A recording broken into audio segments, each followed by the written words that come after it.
ജനനമരണ രജിസ്ട്രേഷനിലെ തെറ്റുതിരുത്തൽ നടപടികൾ ഇനി ലളിതം. നടപടിക്രമങ്ങൾ സുഗമമാക്കുന്നതിനായി തദ്ദേശ സ്വയംഭരണ വകുപ്പ് പുതിയ നിർദ്ദേശം പുറപ്പെടുവിച്ചു.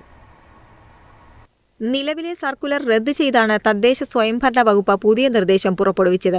ജനന രജിസ്ട്രേഷനിൽ മാതാപിതാക്കളുടെ പേര് തിരുത്തൽ വരുത്തുന്നത് സംബന്ധിച്ച് നടപടികൾ ലളിതമാക്കുന്നതിനായി 2023 മെയ് 31 സർക്കുലറിലും ബുദ്ധിമുട്ടുകൾ ഉള്ളതായി കാണിച്ച് മുഖ്യ ജനന മരണ രജിസ്ട്രാറുടെ 2024 ഒക്ടോബറിലെയും 2025 ഓഗസ്റ്റ് 16 കത്തുകൾ പരിഗണിച്ചാണ് പുതിയ നിർദ്ദേശങ്ങൾ. ഇനി മുതൽ ജനനമരണ രജിസ്ട്രേഷനിലെ വസ്തുതാപരമായ തെറ്റുകൾ തിരുത്തൽ വരുത്തുന്നതിന് നടപടി ലളിതമാക്കി. രജിസ്ട്രേഷനിലെ വിവരങ്ങൾ തെറ്റാണെന്നും ശരിയായ വിവരങ്ങൾ എന്താണെന്ന് തെളിയിക്കുന്നതിനുള്ള രേഖകൾക്കൊപ്പം 2 വിശ്വസനീയ വ്യക്തികളുടെ പ്രസ്താവനകളുടെ അടിസ്ഥാനത്തിൽ തിരുത്തൽ വരുത്താൻ രജിസ്ട്രാർമാർക്ക് നടപടി സ്വീകരിക്കാമെന്നാണ് പുതിയ നിർദ്ദേശത്തിൽ പറയുന്നത്. നേരത്തെ മാതാപിതാക്കളുടെ പേര് ഇനീഷ്യൽ വികസിപ്പിക്കൽ, വിവാഹശേഷം ഭാര്യയുടെ പേരിനൊപ്പം ഭർത്താവിന്റെ പേര് ചേർത്തുള്ള വിലാസത്തിലുണ്ടാകുന്ന അക്ഷരത്തെറ്റുകൾ എന്നിവ പരിഹരിക്കാൻ നോട്ടറി, 2 ഗസറ്റഡ് ഓഫീസർമാർ, വില്ലേജ് ഓഫീസർ എന്നിവരുടെ സർട്ടിഫിക്കറ്റുകളുടെ അടിസ്ഥാനത്തിൽ അന്വേഷണം നടത്തിയും ബന്ധപ്പെട്ട രേഖകൾ പരിശോധിച്ചും മാത്രമേ തിരുത്തൽ വരുത്താൻ സാധിക്കുമായിരുന്നുള്ളൂ.